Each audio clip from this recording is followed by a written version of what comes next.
बिस्मिल्लाहिर्रहमानिर्रहीम। शुरू करते हैं जी। अच्छा, आज जो हमारा बेसिकली टॉपिक था वो दो तीन टॉपिक थे। नंबर वन जो टॉपिक था हमारा कि हमने जावास्क्रिप्ट के ऑब्जेक्ट्स पढ़ने हैं, फिर कुछ मल्टी डायमेंशनल अरे थी, और इसके बाद ऑब्जेक्ट्स जो हैं वो अरे के अंदर कैसे एक्सेस किए जा सकते हैं, और अगर इसके बाद टाइम हुआ इंशाल्लाह तो हम for loop and switch statement को भी डिस्कस करेंगे। तो थोड़ा सा ओवरव्यू कर लेते हैं सबसे पहले कि हम डायरेक्ट बुक को ही फॉलो करेंगे ताकि हमारा बुक का ज़्यादा से ज़्यादा कंटेंट जो है ना वो सॉल्व हो सके। अच्छा, अब हम बेसिकली आज हम डिस्कस करेंगे एरेज एंड ऑब्जेक्ट्स को। तो ऑब्जेक्ट्स पहले हम डेफिनेशन देखते हैं इसकी। अगर आप यहाँ पर देखिए स्क्रीन पे नज़र आ रही होगी, ऑब्जेक्ट जो है बेसिकली ऑब्जेक्ट जो है basically collection of properties and methods. Object जो होता है वो किसी भी कलेक्शन का नाम है जिस कलेक्शन के अंदर कुछ प्रॉपर्टीज़ होती हैं और कुछ मेथड्स वहाँ पर मौजूद होते हैं। ठीक है, अब जो प्रॉपर्टीज़ हैं वो एज अ वेरिएबल काउंट होती हैं। ठीक है, अब ये जो है ना सिंपल डेटा स्ट्रक्चर भी हो सकते हैं इसके अंदर, सिंपल नंबर प्रॉपर्टीज़ लाइक जो है ना आप हम कह सकते हैं कि हमारे पास एरे है जिसके अंदर कुछ नंबर्स हैं, कुछ स्ट्रिंग्स हैं। ठीक है, तो ये सारी उसकी बतौर प्रॉपर्टीज़ आ रही हैं। अब इसके अंदर हमने कहा कि जो ऑब्जेक्ट है वो प्रॉपर्टीज़ एंड मेथड्स का कलेक्शन है। तो मेथड्स जो आगे जो हम जाकर तकरीबन 7वें 8वें चैप्टर में होगा वहाँ पर पढ़ेंगे।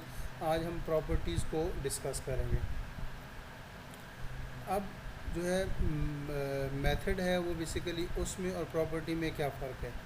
बेसिकली जो प्रॉपर्टी होती है वो खसूसियत आप समझ लें किसी भी वेरिएबल की कि उसकी खासियत क्या है, उसकी प्रॉपर्टी क्या है, वो प्रॉपर्टी पे डिपेंड करती है। जबकि जो मेथड हो, जबकि प्रॉपर्टी जो है वो कोई एक्शन परफॉर्म नहीं करती, जबकि जो मेथड है वो हमारे पास स्पेसिफिक एक्शन परफॉर्म कर सकते हैं।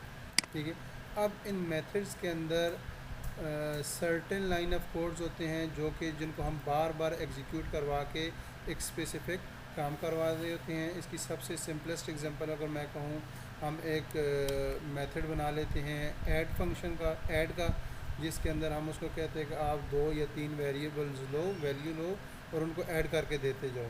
तो अब हम जब वो मेथड बना लेते हैं फिर हम उसको बार बार कॉल करते हैं, तो हमें बार बार एडिशन वाला प्रोसेस नहीं चलाना पड़ता। जैसे उस मेथड को कॉल करते हैं वो हमारे लिए कोई ना कोई वैल्यूज़ जो है ना वो ऐड करके हमें दे देते हैं। जबकि मेथड्स है उसकी रियल लाइफ एग्जांपल आप इस तरह समझ सकते हैं कि हमारे पास एक कार है। अब कार ख़ुद एक वेरिएबल है, ठीक है, या उसको हम बतौर मेथड डिक्लेयर करते हैं। अब इसकी मुख्तलिफ प्रॉपर्टीज़ हो सकती हैं, उसका कलर, उसका मॉडल, उसका मैन्युफैक्चरिंग कंपनी, ये डिफरेंट चीज़ें जो हैं वो उस कार की प्रॉपर्टीज़ होंगी। तो कार बज़ात ख़ुद एक मेथड होगा, जबकि उसकी जो प्रॉपर्टीज़ है, जैसे बुक के अंदर एग्जांपल है डॉग की, it has properties such as name, weight, colour और ब्रीड। ठीक है, अब हमारे पास जो है ना वो इससे पहले अगर हम देखें तो मेथड, हम कहते हैं हमने मेथड नहीं पढ़ा, जबकि हम इससे पहले भी मेथड पढ़ रहे थे, लेकिन उसकी हम फॉर्म चेंज थी कि इससे पहले हमने एरेज पढ़ी, लिस्ट्स पढ़ी, वेरिएबल्स पढ़े। तो एरे बज़ात ख़ुद एक ऑब्जेक्ट है। ठीक है, अब ये तो जस्ट थोड़ा सा ओवरव्यू। क्रिएटिंग एरे हम सब लोगों ने पहले पढ़ी थी, लिहाजा हम इसको आगे स्किप करते हैं। ठीक है ना, एरेज को तो दोबारा रिव्यू करने की ज़रूरत नहीं है ना। जी रिव्यू कर लें एक दफ़ा। अच्छा, एक दफ़ा रिव्यू कर लें, ठीक है जी। क्रिएटिंग एरे, देखिए हमारे पास एरे को क्रिएट करने के दो तरीके हैं। मैं इनको, ये हमारे पास एक तरीका है, दोनों तरीके हैं। इसको मैं ले जाता हूँ कोड में ताकि हम उसको बाकायदा कोड के अंदर देख सकें। ठीक है जी,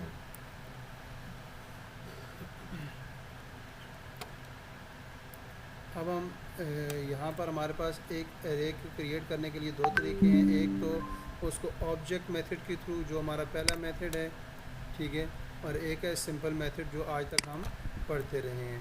तो पहले मैं ऑब्जेक्ट मेथड के थ्रू करते हूँ। मैं कहता हूँ new let array 1 is equal to new. New हमारे पास एक कीवर्ड्स है जिसके थ्रू हम कोई अरे डिक्लेयर कर सकते हैं। तो इसको एक अपना स्पेसिफिक फॉर्मेट होता है न्यू अरे, और उसके अंदर मैंने अरे एक फंक्शन है हमारा, ये फंक्शन है, इस फंक्शन के थ्रू मैं अरे को डिक्लेयर कर रहा हूँ। ये पहला मेथड है। अब इसके अंदर मैं कामा सेपरेटेड कुछ भी वैल्यूज़ दे सकता हूँ। मैं कह देता हूँ एप्पल है, ठीक है, फ्रूट्स की एक अरे है, ठीक है, यहाँ पर जो है ना मैंगो है, ठीक है, यहाँ पर बनानास, ठीक है। अब ये मेरे पास एक अरे है जो जिसके अंदर स्ट्रिंग टाइप की इंफॉर्मेशन पड़ी है। अब अगर अरे के ऊपर मैं लेके आऊँ तो देखें उसके ऊपर जैसे माउस ओवर किया तो मेरे पास कह रहा है कि लेट एक अरे टाइप है, और जिसकी अरे है जिसकी टाइप जो है वो स्ट्रिंग है, ठीक है। अब ये पहला मेथड हो गया अरे को डिक्लेयर करने का। अब सेम हम एक और अरे बनाते हैं लेट सिटीज़ नेम के नाम से, और इसको मैं दूसरे तरीके से जो हम कन्वेंशनल तरीका यूज़ करते हैं स्क्वायर ब्रैकेट के थ्रू, कि आपने पहले कीवर्ड लिखा, आगे उसका वेरिएबल का नाम अरे का नाम लिखा, और आगे आपने स्क्वायर ब्रैकेट दे दी। तो ये स्क्वायर ब्रैकेट देने का मकसद, इससे हमें इन स्क्वायर ब्रैकेट से पता लग गया कि ये एक अरे है। जबकि ऊपर वाली जो अरे थी उसके बारे में हमें कैसे पता चला कि ये जो एप्पल मैंगो बनानाज हैं ये अरे हैं, उसके इस अरे की वर्ड से हमें पता लगा, ठीक है। अब देखिए अरे की वर्ड के ऊपर जैसे मैं लेके आया तो उसने मुझे बताया ये अरे है, अरे कंस्ट्रक्टर है, इसके अंदर ये स्ट्रिंग टाइप की है, जिसके अंदर स्ट्रिंग वैल्यूज़ ये सारी चीज़ें मौजूद हैं। तो पहली अरे की आइडेंटिफिकेशन क्या हुई, न्यू अरे, ये वाला कीवर्ड। जबकि दूसरी अरे की आइडेंटिफिकेशन क्या हुई, ये स्क्वायर ब्रैकेट्स, ठीक है। अब स्क्वायर ब्रैकेट्स को अगेन इसके अंदर मैं सिटीज़ के नेम लिख देता हूँ, ठीक है।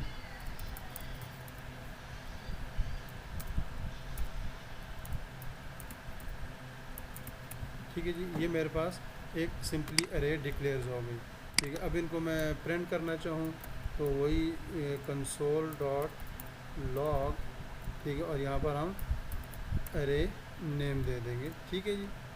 तो इसको हम करते हैं, एग्जीक्यूट करवाते हैं। ये देखिए जी मेरे पास एप्पल मैंगो एंड बनानास आ गए, ठीक है, अरे 1 का कंटेंट। ये बात क्लियर होगी सबको जी,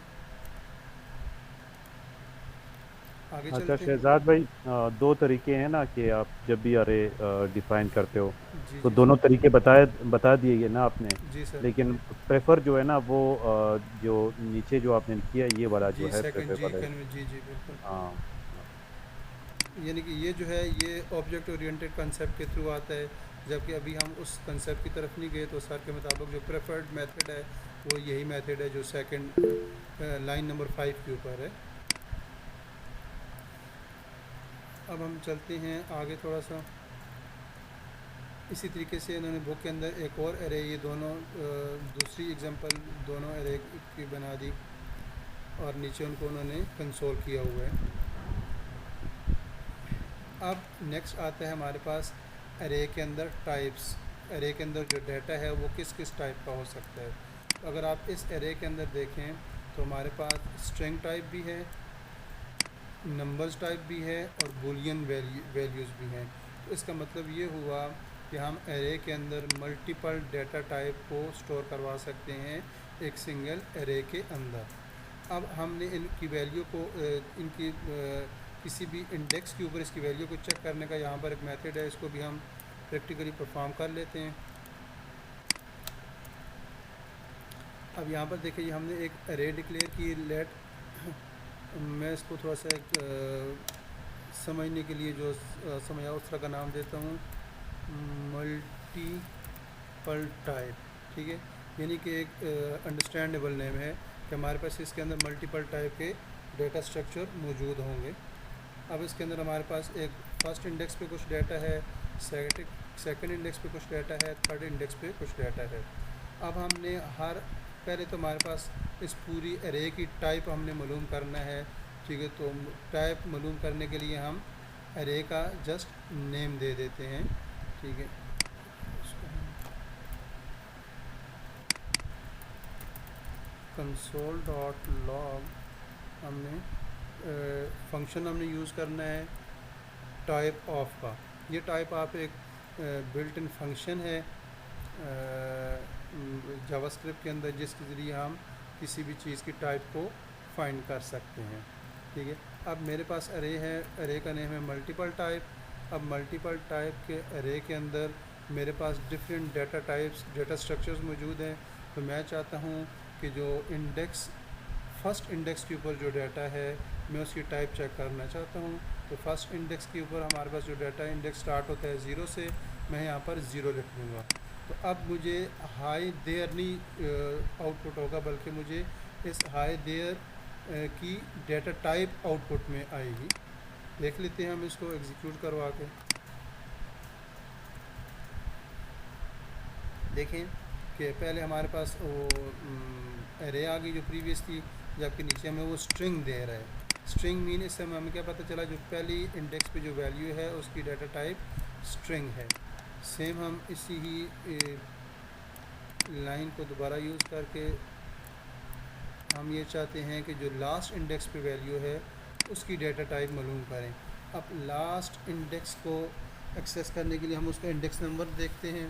तो पाइथन के अंदर तो एक -1 भी होता है, उसके ज़रिए भी हम इंडेक्स फाइंड कर सकते हैं लास्ट को। अब यहाँ पर मुझे कंफर्म नहीं पता, बहरहाल हमारे पास ये लास्ट इंडेक्स में 0 1 2 टोटल 3 एलिमेंट हैं, जबकि लास्ट इंडेक्स हमारे पास यहाँ पर 2 है। तो अब इसकी वैल्यू हमें ट्रू जो है ना ट्रू आउटपुट नहीं आएगी, बल्कि हमें इसकी डाटा टाइप आएगी जो कि बूलियन है। हमें आउटपुट में बूलियन आ जाएगा। तो देख लें हमारे पास जो सेकंड आउटपुट आ गई बूलियन वैल्यूज़। इस तरीके से हम किसी भी इंडेक्स की वैल्यूज़ को का डाटा टाइप भी फाइंड कर सकते हैं। और दूसरा यहाँ पर दो चीज़ें हमने इस 3 लाइनों में सीख ली कि किसी भी एरे के अंदर जो हम वैल्यूज़ हैं वो मल्टीपल डाटा टाइप की स्टोर करवा सकते हैं, नंबर 1। नंबर 2 जो हमने सीखा इन 3 लाइनों में कि किसी भी इंडेक्स के ऊपर पड़ी हुई वैल्यू की टाइप मालूम करने के लिए हम कौन सा सिंटैक्स यूज़ करते हैं या कौन सा मेथड यूज़ करते हैं। वो हमारे पास टाइप ऑफ का एक मेथड है बिल्ट इन, उसको हम यूज़ करके किसी भी इंडेक्स की वैल्यू की टाइप फाइंड कर सकते हैं। यहाँ तक क्लियर हो गया सबको? कोई क्वेश्चन है तो वो पूछ लें, नहीं तो हम आगे चलते हैं।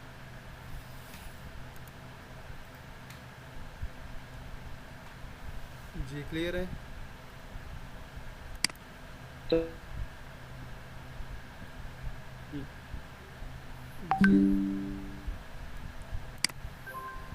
Yeah. ओके।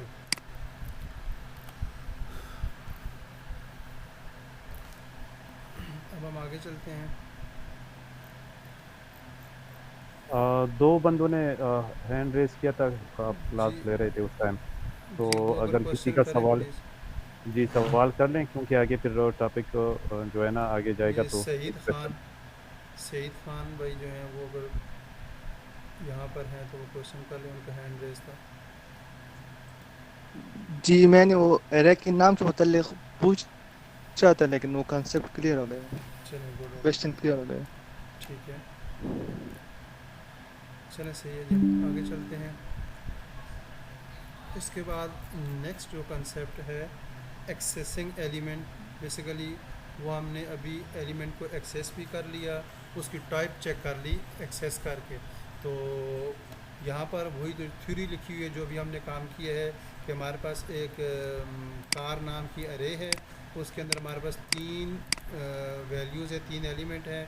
अब मैं किसी भी एलिमेंट को एक्सेस करता हूँ तो वो यूजिंग इंडेक्स वैल्यू हम उस एलिमेंट को एक्सेस कर सकते हैं, जो कि भी हमने प्रैक्टिकली ये चीज़ यहाँ पर कर ली है। उसकी अगर हम टोयोटा, रेनॉल्ट या स्वैगन जो वोल्क्सवैगन है, हम इनमें से किसी भी एक वैल्यू को एक्सेस करते हैं तो 0 1 और 2 की इंडेक्स वैल्यू के साथ हम उनको एक्सेस कर सकते हैं। अब जो भी मैं बात कर रहा था कि हमारे पास अगर एक वो है एरे है जिसके अंदर मल्टीपल टाइप्स की वैल्यू पड़ी हुई हैं और काफ़ी ज़्यादा तादाद में पड़ी हुई हैं, ठीक है। अब मुझे नहीं पता कि इसका टोटल इंडेक्स क्या है, ठीक है, लेकिन मैं इसकी लास्ट वैल्यू चेक करना चाहता हूँ। तो लास्ट वैल्यू के लिए यहाँ पर नीचे अब आ गया हमें कि किसी भी एरे की लास्ट वैल्यू को चेक करने के लिए हम -1 इंडेक्स दे के उसकी लास्ट वैल्यू को चेक कर सकते हैं। -1 मीन जो है ना बिल्कुल लास्ट एलिमेंट है वो वाला एलिमेंट हमें शो करवाओ। तो मैं यहाँ पर इसका यहाँ पर एक और नीचे लिखता हूँ लाइन, और उसमें मैं लास्ट एलिमेंट ऑफ दैट अरे एक्सेस करने की कोशिश करता हूँ। अब हमें टाइप ऑफ फंक्शन की ज़रूरत नहीं रही, हम console.log लिखेंगे, आगे एरे का नाम लिखेंगे, और आगे उसमें एरे में जो हमने वैल्यू एक्सेस करनी है उसका index number.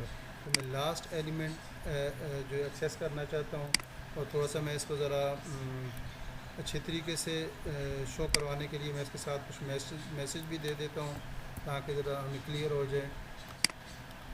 The last element of that array is, हम इसको प्रॉपर फॉर्मेट में दे देते हैं ताकि हमें वो प्रॉपर फॉर्मेट में शो हो जाए।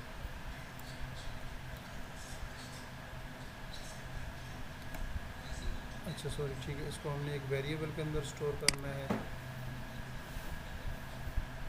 एक काम कर लें, यहाँ पर वो दे देना, $साइन दे दें। जी जी ये कर्ली ब्रेस। जी जी, ठीक है sir, thank you sir.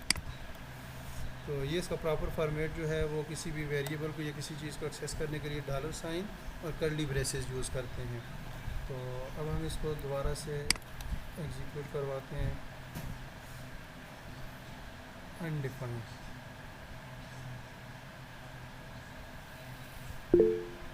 Sir ये अनडिफाइंड कैसे आया?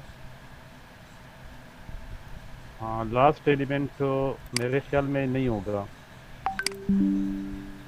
अब देखें, मेरे ख्याल में लास्ट -1 जो है ना, ये एक एलिमेंट, अरे की एक एलिमेंट होगी, ठीक है। सही वो सही -1 पर होगा, मतलब आप इंडेक्स -1 भी दे सकते हो, इस तरह इसका मतलब ये है, ठीक है। सही सही सही। इसको हम यहाँ पर देख लेते हैं।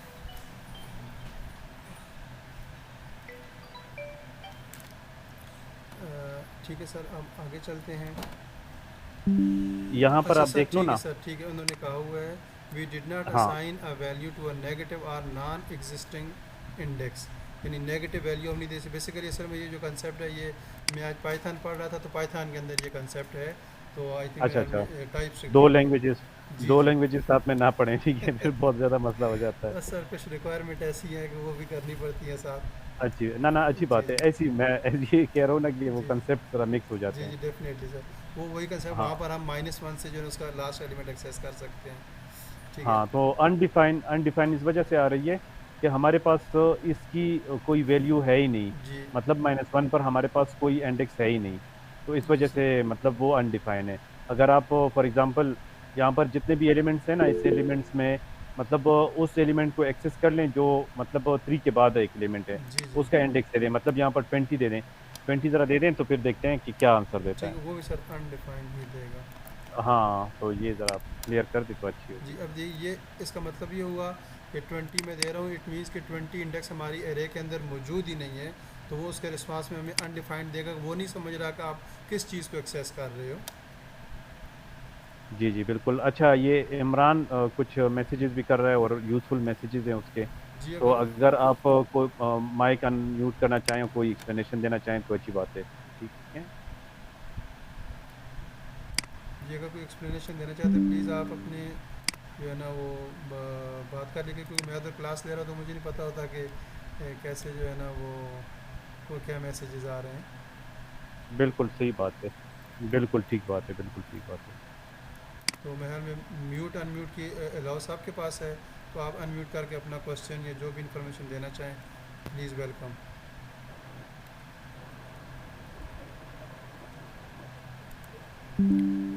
ठीक है, ऐसा अब ओवर राइटिंग।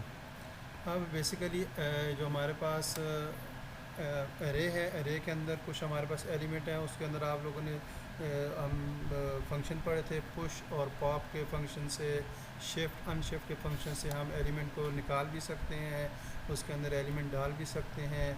ये सारा तरीक़ाकार है। लेकिन यहाँ पर एक छोटी सी चीज़ में हम जो हमने क्लास में शायद नहीं पढ़ी थी, ओवर राइटिंग एलिमेंट, कि एक एलिमेंट की जगह हम दूसरा एलिमेंट को ओवर राइट करें। आई थिंक पढ़ी थी, लेकिन दोबारा चलें इसको देख लेते हैं कि इसी ही हम एग्ज़ाम्पल को लेते हैं। यहाँ पर जो उन्होंने एग्ज़ाम्पल दी है कार वाली एरे की, कि आपने सबसे पहले एरे का नाम लिखना है, आगे उसका इंडेक्स के बाद आपने वैल्यू दे देनी है स्क्वायर कॉमास के अंदर। तो अब जो ज़ीरो इंडेक्स पे जो वैल्यू होगी, जो भी वैल्यू होगी उसको ओवरराइट करके वहाँ पर ये टेस्ला आ जाएगी। इसको हम देख लेते हैं यहाँ पर कोड के अंदर। हमारे पास जो सेकंड इंडेक्स पे 5 है, हम इसको रिप्लेस करने की कोशिश करते हैं। हमारे जो नाम एरे का मल्टीपल और मल्टीपल एरे, आगे हमने उसको स्क्वायर ब्रैकेट में हमारे पास जो 5 इंडेक्स है उसकी 5 वैल्यू है, उसका इंडेक्स 1 है। इसके ऊपर मैं जो वैल्यू देना चाहता हूँ वो न्यू वैल्यू मैं यहाँ पर देना चाहता हूँ, न्यू वैल्यू जस्ट मैं लिख लेता हूँ। और इसके बाद हम इस को कंसोल कर लेते हैं ताकि हमें पता चले कि हमारे पास न्यू वैल्यू इसके अंदर असाइन हुई है या नहीं।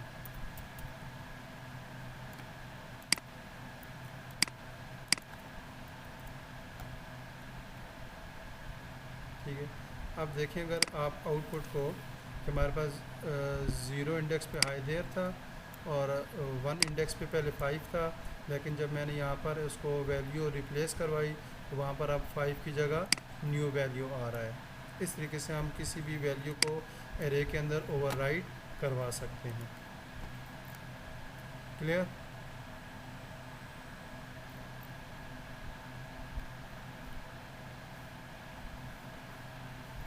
आगे चलते हैं। ये सारी वही उसकी डिफरेंट एग्जांपल बता रहे हैं बुक के अंदर, कि आप इंडेक्स 3 के ऊपर जो वैल्यू है उसको किया कर दें, या कार -1 के ऊपर आप उसको वैल्यू चेंज कर लें। इस तरीके से उनकी वैल्यूज़ चेंज करवा रहे हैं। अब आगे आ जाए, मेरे ख्याल में हमने ये भी फंक्शन पढ़ा था क्लास के अंदर, दोबारा रिवाइज़ कर लेते हैं। Property length. अब यहाँ पर एक छोटी सी मैं आपको टिप देना चाहूँगा कि हमें कैसे पता लगेगा कि कौन सी जो बिल्ट इन चीज़ है वो फंक्शन है और कौन सी बिल्ट इन चीज़ जो है वो प्रॉपर्टी है। तो उसको हम समझते हैं कोड की मदद से। देखें, मैं जब भी कंसोल डॉट लॉग करता हूँ और इसको मैं कंप्लीट करने के लिए मुझे आगे पेरेंथिसिस देनी पड़ती हैं। पेरेंथिसिस अगर मैं ना दूँ तो मुझे सिस्टम एरर देगा। इसके अलावा और बहुत सारी ऐसी चीज़ें हैं जिनको हम जब कंप्लीट करते हैं तो कंप्लीट करने, जैसे अभी हमने टाइप ऑफ या ये चीज़ें थी, तो जिन built in property built in command को कंप्लीट करने के लिए आपको पेरेंथिसिस देनी पड़े, तो वो जो बिल्ट इन कमांड होती है वो फंक्शन कहलाता है। ये आप जिस डिफरेंस याद रख लें कि जिस भी बिल्ट इन कमांड को कंप्लीट करने के लिए आगे पेरेंथिसिस आ जाएं, ठीक है, वो हमें फंक्शन कहलाता है। जबकि जिस बिल्ट इन कमांड के आगे पेरेंथिसिस ना आए वो प्रॉपर्टी कहलाती है।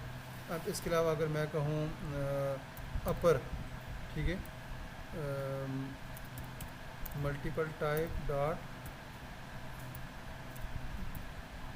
टू, ठीक है, जिस तरह पुश है या पॉप है या अपर है या लोअर केस है, टाइटल केस है, उनके साथ हमें एक पेरेंथिसिस देनी पड़ती हैं। लेकिन वो सारे फंक्शंस हैं।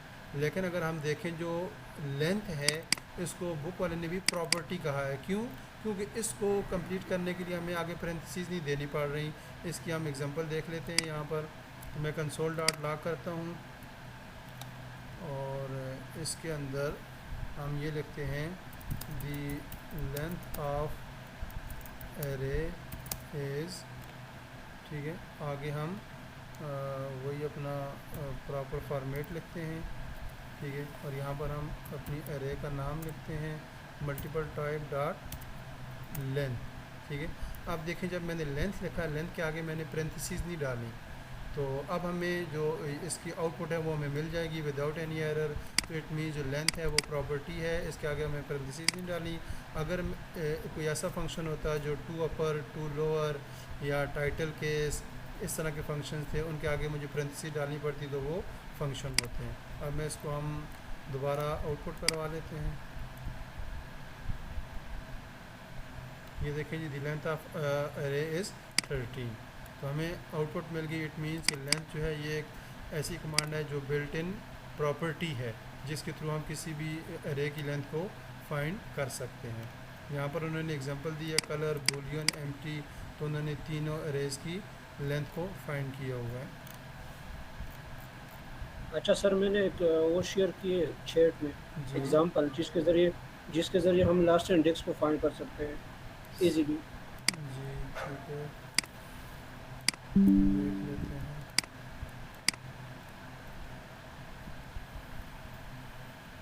अच्छा, स्लाइस की मदद से लास्ट इंडेक्स को, नहीं, वो ऊपर एग्जांपल वो भी है और ये स्लाइस वाला भी है। सही, अरे डॉट लेंथ -1। चलें ये स्लाइस वाली हम यूज़ कर लेते हैं, ठीक है। इसको हम देख लेते हैं जी कि हमारे पास, अच्छा कांस्ट लास्ट, ये लास्ट ये क्या है, कमांड है, क्या चीज़? नहीं, ये यहाँ पे डिस्ट्रक्चर हुआ है और अच्छा एरे भी डिफाइन नहीं है, उसका नाम चेंज करें। ठीक है, वो कर लूँगा, वो नो प्रॉब्लम। चले मैं ये लेट के साथ जो है ना इसके अंदर लास्ट हम लिख देते हैं, ठीक है, इक्वल टू जो मेरी मल्टीपल अरे है डॉट स्लाइस। अब देखें जब स्लाइस का फंक्शन है या स्लाइस की चीज़ है, तो इसको कंप्लीट करने के लिए मुझे पेरेंथेसिस लगानी पड़ रही है, तो इट मीन्स ये फंक्शन है, ठीक है जी। तो अब मैं यहाँ इसको मैं कोई आर्गूमेंट देता हूँ -1। अब हमें क्या चीज़ यहाँ पर आउटपुट में आनी चाहिए, 3, क्योंकि इस मल्टीपल टाइप अरे का लास्ट एलिमेंट 3 है।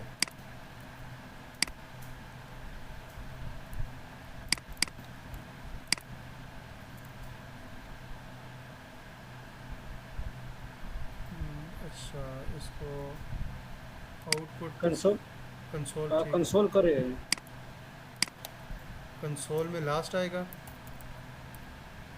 जी कंसोल में लास्ट, ठीक है, क्योंकि क्योंकि यहाँ पे हमने डिस्ट्रक्चर किया हुआ है। ठीक आई है। थिंक डिस्ट्रक्चर हमने नहीं पढ़ी, डिस्ट्रक्चर जो कंसेप्ट है। हाँ, वो भी नहीं पढ़ा ना जी। ये देखें जी, हमारे पास लास्ट एलिमेंट इसका एक्सेस हो गया। तो ये जो भाई कह रहे हैं डिस्ट्रक्चर, अगर आपको इसके थोड़ा सा कंसेप्ट है तो सबको बता दें कि ये डिस्ट्रक्चर का क्या कंसेप्ट है, ताकि थोड़ा बहुत इनको ओवरव्यू मिल जाए। ठीक है, डिस्ट्रक्चर इस तरह है कि डिस्ट्रक्चर एरे में तो हम कोई ख़ास ज़्यादा करते नहीं, लेकिन ऑब्जेक्ट में करते हैं। अगर हम ऑब्जेक्ट है कार, उसके अंदर है मॉडल BMW, सही है। अगर हम उसको कंसोल करना चाहे तो हम ऑब्जेक्ट का नाम लिखते हैं, फिर डॉट लिखते हैं, फिर उसकी प्रॉपर्टी लिखते हैं। For example car dot model इस तरह लिखते हैं, तो हमें कंसोल में मॉडल मिलता है, मतलब वो BMW प्रिंट होगा। अब हम अगर चाहते हैं कि ये ऑब्जेक्ट का नाम दोबारा ना लिखे या एरे का नाम दोबारा ना लिखे, तो हम इन जितनी भी उसके अंदर प्रॉपर्टी है ऑब्जेक्ट के अंदर या एरे के अंदर जो इंडेक्सेस है, जितनी भी वैल्यूज़ है एरे के अंदर, उन सबको हम वेरिएबल बना सकते हैं। हर एक इंडेक्स को वेरिएबल बना सकते हैं। खैर, इस कंसेप्ट में हम इतने डीप नहीं जाएंगे, क्योंकि फिर चलें, वो वो अभी है। मेरे ख्याल में आगे हम ऑब्जेक्ट पढ़ेंगे भी इंशाल्लाह, तो उसमें ये चीज़ आ जाएगी, मेरे जहन में भी आ सही गई है, है, सही है, ठीक है। सही है। बस सिंपल कंसेप्ट यही है कि हम सिर्फ जो प्रॉपर्टीज़ है उसके अंदर उसको वेरिएबल बना सकते हैं सही, और इसको फिर डायरेक्ट ठीक है, कंसोल कर सकते हैं। ठीक है। अच्छा, अब हम थोड़ा सा मज़ीद आगे चलते हैं। यहाँ तक अरे की जो बेसिक्स थी वो कंप्लीट हो गई इस चैप्टर की, कि अरे को डिक्लेयर करना, अरे के एलिमेंट को एक्सेस करना, उनको ओवरराइट करना, उनकी इंडेक्सिंग करना, इंडेक्सिंग से उनकी वैल्यूज़ को फाइंड करना, और through index type of function से हम उसके एलिमेंट की टाइप्स को फाइंड कर सकते हैं। यहाँ तक हमने ये चीज़ पढ़ी। अब अरे मेथड्स पढ़ते हैं। We have just in the built in property, so built in methods. जब कह रहे हैं मेथड्स जो है are functions on a certain object, यानी कि कोई एक ऑब्जेक्ट है, उसके कुछ मेथड्स और फंक्शंस होते हैं। Instead of holding value like property they perform action, जो भी मैंने आपको पहले बताया था कि मेथड्स जो हैं वो ये नहीं कि सिर्फ कुछ वैल्यू अपने पास रखते हैं, बल्कि वो कुछ फंक्शन भी, कुछ काम भी, कुछ एक्शन भी परफॉर्म करवाते हैं जो हम बार बार रीयूज़ कर सकते हैं। ठीक है, अब हम देखते हैं यहाँ पर जो भी मैंने चीज़ एक्सप्लेन की थी वो अभी दोबारा अगेन यहाँ पर आ गई, इसलिए हम जस्ट गो थ्रू कर लेते हैं इनको। हमने कहा एक फेवरेट फ्रूट की एक एरे बना दी जिसमें ग्रेप फ्रूट है, ऑरेंज है, लेमन है।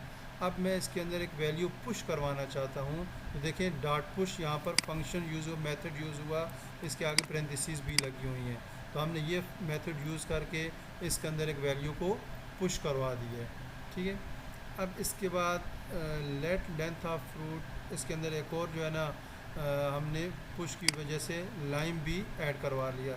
इस तरीके से हम डिफरेंट मेथड्स को यूज़ करके पुश, पॉप, शिफ्ट, अनशिफ्ट, ये काफ़ी डिटेल से हमने क्लास में पढ़े थे। तो अब अगर देखें हम कंसोल, इनिशियली सिर्फ 3 वैल्यूज़ थी, grep fruit, orange and lemon, लेकिन बाद में हमने 2 पुश फंक्शन की वजह से 2 वैल्यूज़ उसके अंदर पुश करवाई, तो हमारे पास अब जो है वो उसकी लेंथ 5 हो गई है। अच्छा, अब यहाँ पर ये इम्पोर्टेंट कंसेप्ट है, इसको ज़रा समझिएगा, फिर हम पहले यहाँ पर समझ के फिर हम इसको प्रैक्टिकल भी करेंगे। कहते हैं अगर if you want to add element at a certain index, ये तो देखें ना, जस्ट वैल्यू हमने पुश की और वो आखिर में लास्ट इंडेक्स पे ऐड होती चली गई, लेकिन आप चाहते हो नहीं इस तरह करें कि जो आपके पास टोटल एलिमेंट 4 हैं, ठीक है, लेकिन आप सेकंड एलिमेंट के बाद कोई वैल्यू ऐड करवाना चाहते हैं, तो उसका क्या तरीक़ाकार होगा। जिस तरह हमारे पास एक एरे है, इसको हम उठा लेते हैं यहाँ से,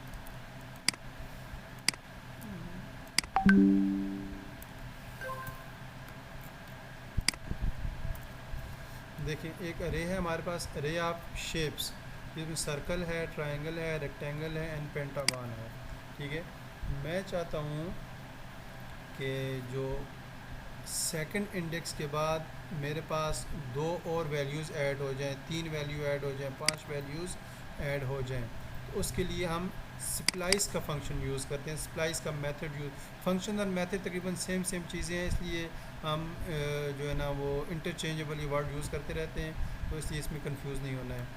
तो स्प्लाइस का मेथड या फंक्शन हम यूज़ करते हैं, तो उसका तरीक़ाकार क्या है कि आपने पहले एरे बना दी इनिशियल, देन उसमें array of shapes dot splice देखें, वो कह रहा है कि अब उसके ऊपर ये डॉक स्ट्रिंग हमें नज़र आ रही है उसकी कंप्लीट डॉक्यूमेंट्स, कि उसके अंदर हम डॉट स्प्लाइस के अंदर स्टार्ट नंबर जो फर्स्ट इंडेक्स होता है वो उसका स्टार्ट नंबर होता है, यानी कि आपने किस पोजीशन पे चेंजेस करवानी है वो, देन डिलीट काउंट, सेकंड जो आप उसको इनपुट पैरामीटर दे रहे हैं वो आपका डिलीट बता रहा है कि इस पोजीशन पे क्या कोई वैल्यू को आपने डिलीट भी करना है या जस्ट उसको वहाँ पर अपडेट करना है। जब हमने यहाँ पर 0 लिखा, इट मीन्स हम कोई वैल्यू उसमें से डिलीट नहीं करवाना चाह रहे, बल्कि इस 2 पोजीशन पे 0, 1, 2 इस रेक्टेंगल के साथ आगे ये 2 वैल्यूज़ को ऐड कर दो। दोबारा देख लेते हैं हम इसकी डॉक्यूमेंटेशन को, कि पहला हमारा आगे start number, then delete count, और उसके बाद आइटम्स, कि कितने आइटम्स आप जितने भी 1 से ज़्यादा आइटम्स देना चाहें, खा स्ट्रिंग की फॉर्म में, खा वो नंबर्स की फॉर्म में हो, वो आप यहाँ पर दे सकते हैं। तो अब इस केस में हमारे पास क्या होना चाहिए कि 2 इंडेक्स के बाद कोई एलिमेंट को डिलीट कर बगैर डिलीट किए ये 2 वैल्यूज़ स्केयर और ट्रेपोज़ाइड वैल्यूज़ को वहाँ पर ऐड कर दो, और नीचे हमने कंसोल डॉट लॉग भी करवा दिया। अब हम इसकी आउटपुट देखते हैं कि आउटपुट क्या आती है। तो देखें जी इसकी आउटपुट, पहली सर्कल है, दूसरी ट्रायंगल है, अब 0, 1 और 2 की ये जो पोजीशन थी, इस पोजीशन के बिल्कुल स्टार्ट से उसने स्क्वायर डाला, ट्रेपोज़ाइड डाल दिया, यानी कि 2 और 3 पोजीशन जो हमने यहाँ पर इंडेक्स में स्टार्ट नंबर लिखा था, उस स्टार्ट इंडेक्स से वैल्यू हमारी इंटर होना शुरू हो जाएंगी। ये बात आपने ध्यान में रखनी है, उस इंडेक्स के बाद नहीं होंगी, यानी कि अभी तो करंटली रेक्टेंगल इंडेक्स 2 पे है, तो इस रेक्टेंगल को वो आगे शिफ्ट कर देगा इस तरीके से, और यहाँ से उसकी वैल्यू को, नई वैल्यू को ऐड करना शुरू कर देगा इस मेथड के अंदर, स्प्लाइस मेथड के अंदर। हमारे पास अब इसकी जो वैल्यू है वो पहले 4 थी, अब हमारे पास इसके एलिमेंट 6 हो गए। तो हम इस स्प्लाइस फंक्शन की मदद से, पुश की मदद से, हम अभी हमने क्या चीज़ पढ़ी कि पुश फंक्शन की मदद से हम at the end of the array values add कर सकते हैं, जबकि स्प्लाइस फंक्शन की मदद से हम किसी भी एक स्पेसिफिक पोजीशन के ऊपर कोई वैल्यू को ऐड करवा सकते हैं। यहाँ तक बात क्लियर?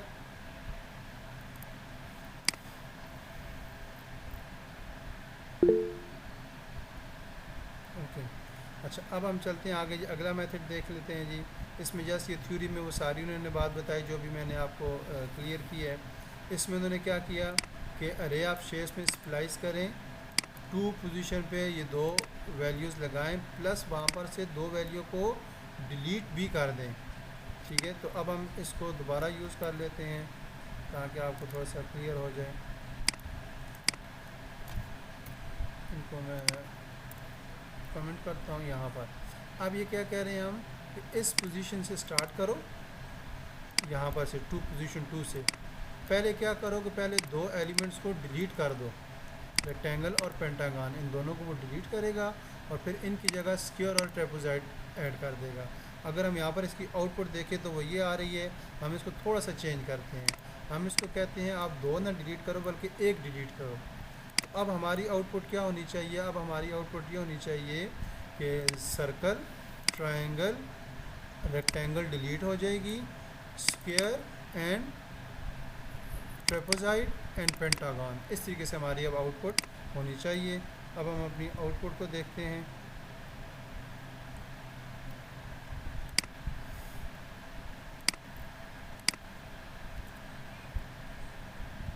तो देखें जी, हमने कहा था सर्कल, सर्कल, ट्रायंगल, ट्रायंगल, उसने क्या किया, रेक्टेंगल को डिलीट कर दिया, उसी जगह स्क्वायर ले आया, फिर ट्रेपेजॉइड लगाया और देन पेंटागन। इस तरीके से हम इस वैल्यू को एक स्पेसिफिक इंडेक्स पे वैल्यू को डिलीट करवा के वहाँ पर न्यू वैल्यू अपडेट करवा सकते हैं।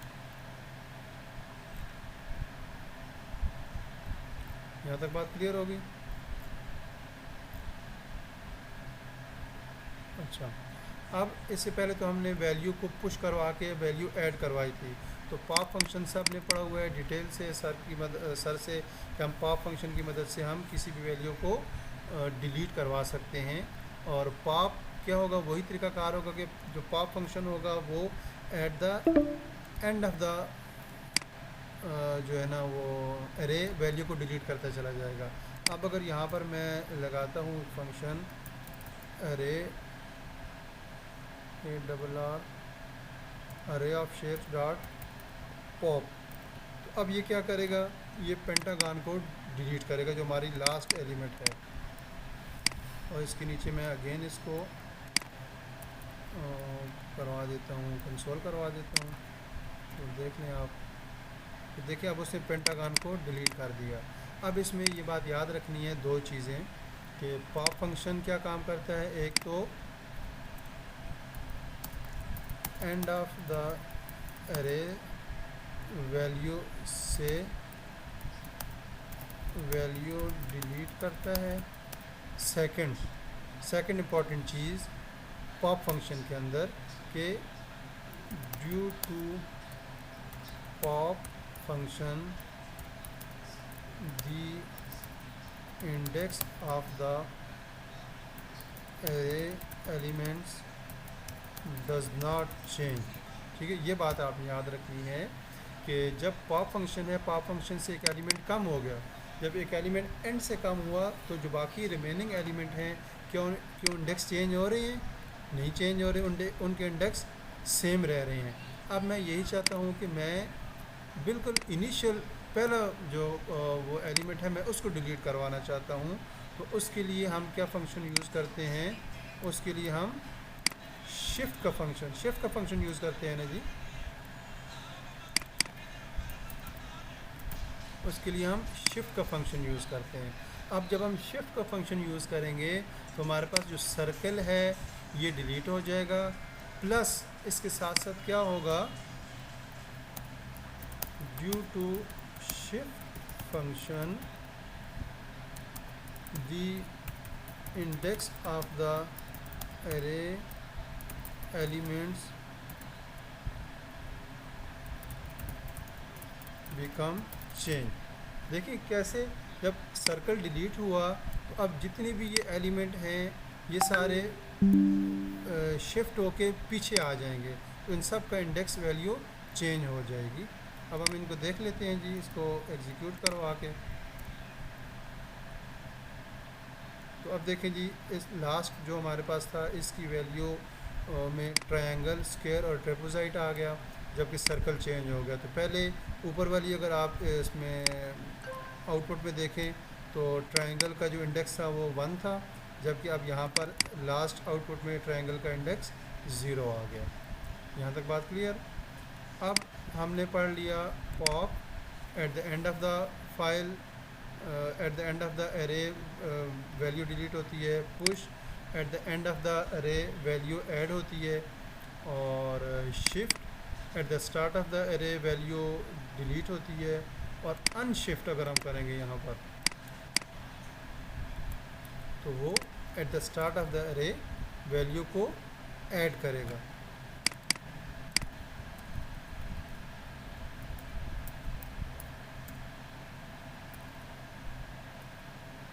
ठीक है, अब यहाँ पर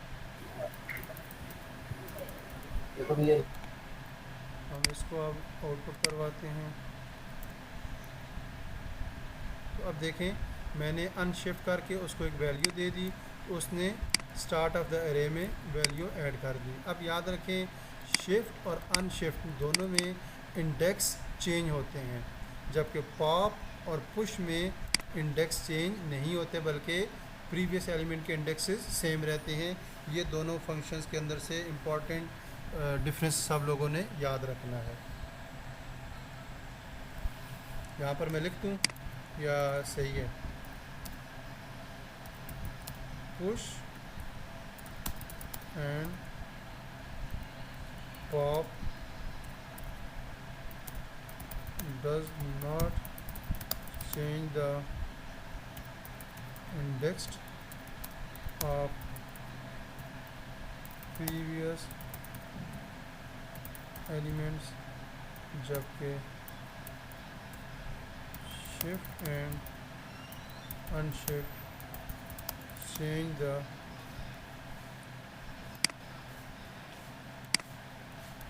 index of the previous element। आगे चलते हैं जी। ये वही शिफ्ट और अनशिफ्ट वाली जो चीज़ें बताई थी वहाँ पर आ गई। अब फाइंडिंग एलिमेंट, अब हमने एरे के अंदर वैल्यूज़ को ऐड करना भी देख लिया, वैल्यूज़ को डिलीट करना भी देख लिया, वैल्यूज़ को ओवरराइड करना भी देख लिया, जो अभी तक हमने टॉपिक पढ़े हैं। Adding value in array, then deleting value in array, then overwriting value in array। ठीक है, अब हम पढ़ते हैं finding value in array। देखिए हमारे पास एरे है, उसके अंदर हम फाइंड वैल्यू का एक उन्होंने वेरिएबल बनाया और फाइंड फंक्शन यूज़ किया। अब फाइंड फंक्शन बेसिकली देखें दो तरह के पैरामीटर्स हमसे ले रहा है, और ये फाइंड फंक्शन को हम दो डिफरेंट तरीक़ों से परफॉर्म करवा सकते हैं। एक तो ये है कि आपने यहाँ पर फंक्शन लिखना है और ई एक वेरिएबल डिक्लेयर कर रहे हैं यहाँ पर, और आगे कर्ली ब्रेसेस के अंदर रिटर्न वैल्यूज़ को दे रहे हैं, और ई इज़ इक्वल टू 6, यानी कि हम एक वैल्यू दे रहे हैं कि चेक करो कि क्या ये वैल्यू हमारे पास वेरिएबल में अरे में मौजूद है या नहीं। एक तो ये तरीका है, और जिसको हम रिटर्न स्टेटमेंट के थ्रू चेक करना कहते हैं। जबकि जो दूसरा है वो एरो फंक्शन है, उसमें भी यहाँ तक सेम इंडेक्स सिंटैक्स है। यहाँ पर हमने फंक्शन के बजाय जस्ट ई लिखा और एरो लगाया, और ई इज़ इक्वल टू हमने 10 कर दिया। अब हम इसी को हम यूज़ कर लेते हैं अपने कोड के अंदर ताकि हम इसको प्रैक्टिकली भी देख सकें। अच्छा शहजाद भाई, एक चीज़ यहाँ पर ऐड कर दें, ज़रा ये जी बुक की तरफ आ जाएं। जी सर। अच्छा यहाँ पर देखें, फंक्शन हमारे पास अरे 8 है ना, एक अरे है, फिर डॉट लगाकर फाइंड फंक्शन यूज़ कर दिया। अब इस फंक्शन के बाद जो है ना, इसके आर्गुमेंट में हम यहाँ पर कुछ दे रहे हैं। ये देखें, फंक्शन दे रहे हैं। तो कौन सा फंक्शन दे रहे हैं? एनोमिनस फंक्शन दे रहे हैं। ठीक है, एनोमिनस वो फंक्शन होता है जो आप उसमें नेम नहीं होता। ठीक है, तो यहाँ पर आप अपना काम निकालने के लिए कि मतलब किस तरीके से ये काम किस तरीके से करे, तो यहाँ पर अगर आप देख लो तो फंक्शन ई आपने दे दिया, फिर उसके बाद आपने कर्ली ब्रेसेस में रिटर्न ई इक्वल टू 6 दे दिया। ठीक है, तो ये दो चीज़ें ज़रा जहन में रखें कि ये काम किस तरीके से करेगा। यहाँ पर फंक्शन के आर्गुमेंट में आपने ई दे दिया, ई की जगह पर कोई भी वैल्यू आप दे सकते हो। मतलब आप यहाँ पर ए आर जी भी दे सकते हो, वो आपके पास ऑप्शन है कि कोई भी दो। लेकिन अब आप इसके बाद क्या होगा, return e is equal to, ये आपके पास इक्वलिटी के लिए है, और 3 इक्वल जो होंगे ना वो आपके पास उसका डेटा टाइप भी सेम होना चाहिए। तो मतलब ये है कि आप क्या कर रहे हो, यहाँ पर 6 आप दे रहे हो ना, तो आपकी ई के साथ वो 6 बराबर होगा, तो वो आपके पास फाइंड हो जाएगा। आप इसको ज़रा रन कर दें, फिर देख लेते हैं। ठीक है, जी सर।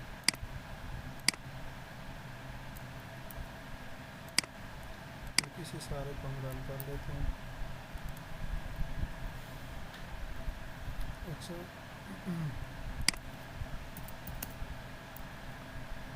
ठीक है, हम इसको रन करते हैं।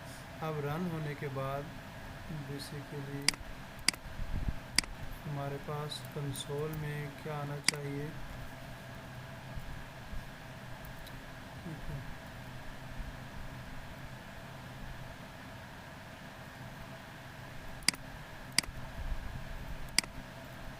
सही, अब फाइंड वैल्यू और फाइंड वैल्यू 2 हमारे पास इनका रिज़ल्ट आना चाहिए। तो हम इनको रन करते हैं। अभी देखें, जो पहली वैल्यू है तो उसने फाइंड कर दी, बता दिया, लेकिन सेकंड में वो कह रहा है कि उसको ना वैल्यू मिली है, ना उसका डाटा टाइप उसका इक्वलिटी हो रही है, लिहाजा वो इस अरे के अंदर मौजूद ही नहीं है, जिसकी वजह से वो उसको अनडिफाइंड हमें दे रहा है उसकी वैल्यू को। अच्छा यहाँ पर देखें ना, अब ये 6 आपको दे रहे हैं ना, तो इसका मतलब ये है कि एक वैल्यू आ गई है।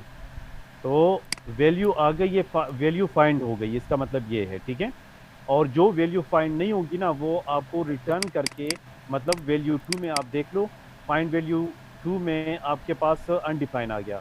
वो क्यों ये आ गया? क्योंकि आपके पास 10 इस अरे में एग्जिस्ट ही नहीं हो रही।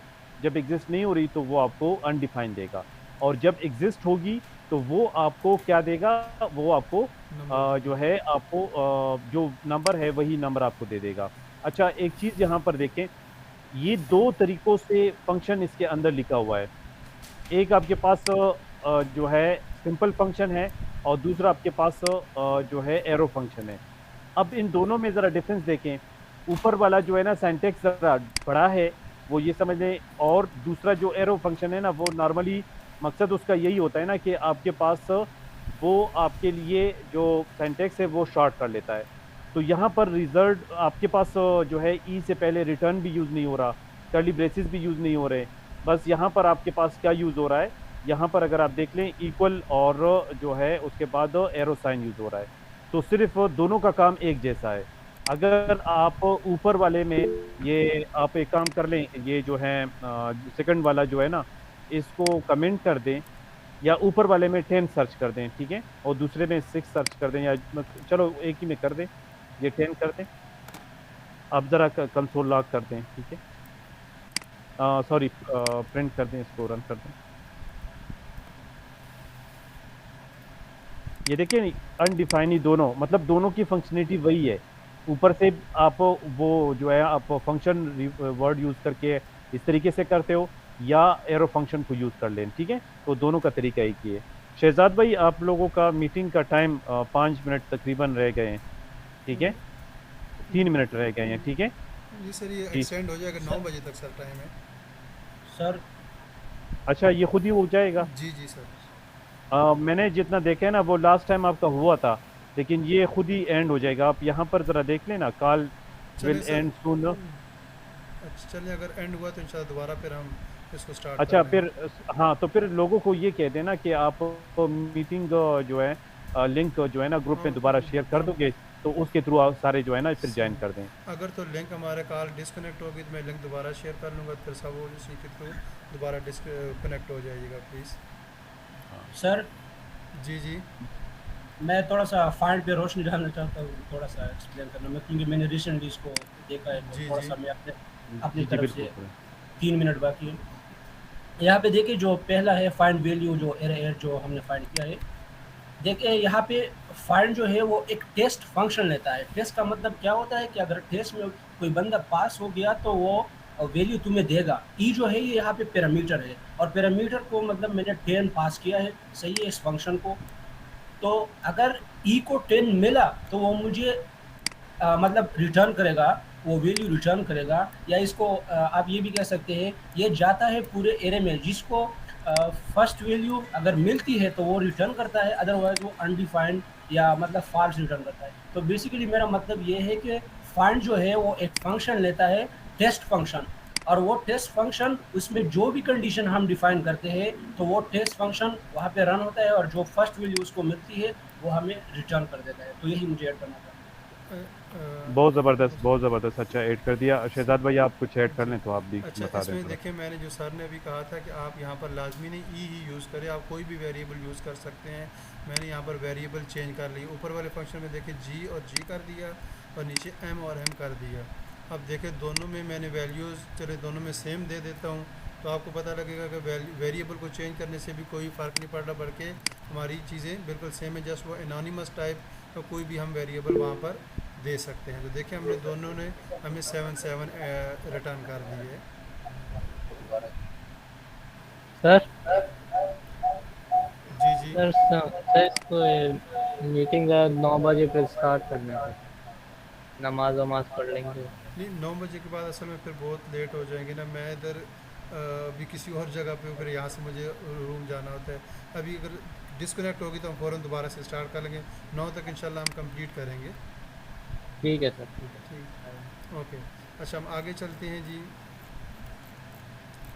सॉर्टिंग भी तकरीबन सब ने पढ़ी हुई है, जो असाइनमेंट है उसके अंदर भी सॉर्टिंग मौजूद है। आवाज़ आ रही है ना सबको? हेलो, अच्छा जी, सब लोग आ गए जी।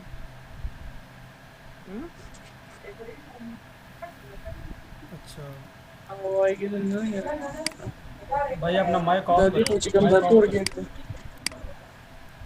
मैं di forward मैंने chato site zero public है मेरे को दिखने वो तो ये म्यूट कर लें अपने आप को प्लीज़। पूरा अदरवाइज कार्य से नाजी के chato site forward बांधी मुझे फिर यहाँ से म्यूट अलती करना के पड़ेगा, फिर left side बात zero नहीं हो gate सकेगी। black gate मियाँ अच्छा, मर्दान ये को एजाज तारिक जो है ना, ये अपने आप को म्यूट कर लें। एजाज तारिक भाई अपने आप को म्यूट कर लें, ठीक है। अच्छा, शुरू करते हैं हम आगे से जहाँ से हमारा लिंक टूटा था। सॉर्टिंग भी सब ने पढ़ी थी। मैं चाह रहा था थोड़ा सा ज़रा आगे जाऊँ, ताकि जो मैंने हमारा टॉपिक है ऑब्जेक्ट्स का, हम उसको थोड़ा सा टच कर सकें, क्योंकि जो 45 क्वेश्चंस हैं उनमें 20 क्वेश्चंस के बाद ऑब्जेक्ट्स आ रहे हैं, तो वो ज़रा ज़रूरी हैं। तो हम थोड़ा सा ज़रा तेज़ आगे चलते हैं।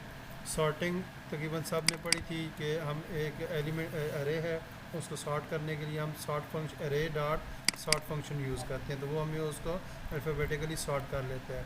अब अगर इसी अरे को हम रिवर्स आर्डर में लेके आना चाहें तो हम रिवर्स का फंक्शन यूज़ करते हैं, ठीक है। तो वो हमारे पास रिवर्स उसको अरे को सॉर्ट कर देते हैं। जस्ट इसकी एक एग्जांपल के लिए एक हम यूज़ कर लेते हैं ताकि प्रैक्टिकल इसका हो जाए।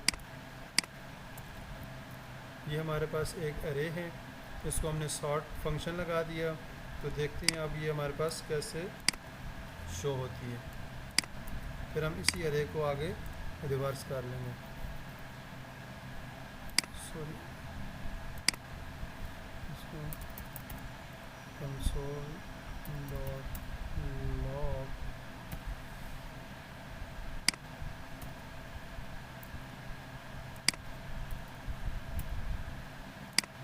ठीक है जी। ये देख लीजिए हमारे पास पहले James, Alisa, Fatiha, Maria and Beth था। अब क्या, अब हमारे पास Alisa, Beth, Fatiha, James and Maria हो गया। अब मैं इसको सेम इसी को हम रिवर्स करते हैं और यहाँ पर इसका रिवर्स का फंक्शन लगा देते हैं।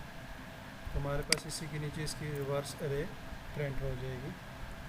तो अब जो एम हमारे पास सबसे अल्फ़ाबेटिकली लास्ट में था वो अब रिवर्स में आ गई। सेम यही चीज़ आप जो नंबर्स हैं उनके ऊपर भी अप्लाई कर सकते हैं।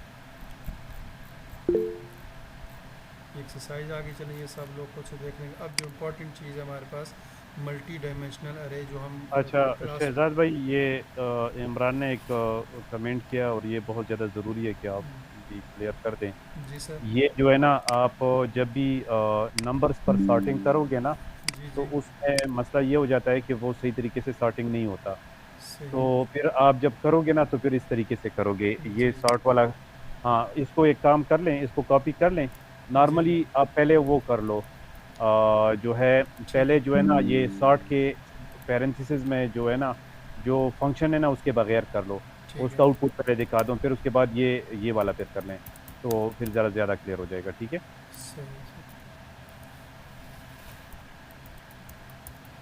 ये कोड सारा वही कोड यूज़ कर लें, बस वो ज़रा जल्दी हो जाएगा ना आपके लिए, अच्छा आसानी। ठीक।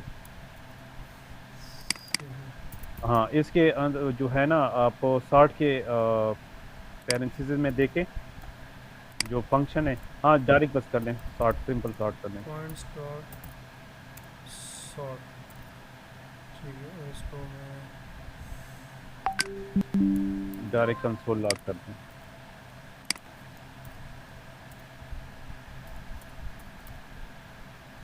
इसको हम कंसोल कर देते हैं। तो देखिए अब ये 1, 10, 100, 25, 40, 5 इस तरीके से सॉर्टिंग, और मीन्स के हमारे पास सही सॉर्टिंग नहीं हुई तो उसको एग्जैक्ट सॉर्टिंग के लिए यहाँ पर वही फंक्शन वाला काम हमें करना पड़ेगा। जो शहजाद भाई, जी जी शहजाद भाई, सिर्फ यहाँ पे असेंडिंग और डिसेंडिंग में ये है कि ए को आगे करे तो असेंडिंग होगा, बी को पीछे करे तो वो जी असेंडिंग जी होगा, ए टू बी, और जी बी टू ठीक ए है वो जो होगा डिसेंडिंग टू असेंडिंग जी, होगा। ठीक है, उसी को मैं वही एक्सप्लेन करने लगा हूँ। अब हम सॉर्ट फंक्शन के अंदर वही एक, जिस तरह अभी पहले भाई ने बताया था, टेस्ट फंक्शन हम यूज़ कर रहे हैं यहाँ पर। टेस्ट फंक्शन इसलिए कि हम थोड़े से उसको अपनी तरफ से इंस्ट्रक्शन दे दें कि आपने क्या करना है। तो हमने टेस्ट फंक्शन में 2 आर्गूमेंट ले लिए, ए एंड बी। ए को वो यहाँ पर कंसिडर कर रहा है स्टार्ट पॉइंट और बी को कंसिडर कर रहा है एंड पॉइंट। और हम इसको कह रहे हैं कि आपने स्टार्ट और एंड पॉइंट को लेके हमें रिटर्न इस तरह करो कि बी डैश, अभी चले हम इसको पहले कर लेते हैं कि स्टार्ट से लो और एंड तक जाओ। ठीक है, मतलब वो उसने हमें 2 पैरामीटर लिए, ए और बी, और उसको हमने कह दिया कि ए जो है वो स्टार्ट फंक्शन है, बी स्टार्ट पॉइंट है, जो बी जो है एंड पॉइंट है। तो आप इसको ए टू बी तक हमें लेके जाओ। अब हम इसको करते हैं, इसको कंसोल लॉक कर दें, कंसोल लॉक कर दें ठीक। तो वो क्लियर हो जाएगा। इसी को कर लें। जी जी इसी को करना है। तो हाँ हाँ, console.log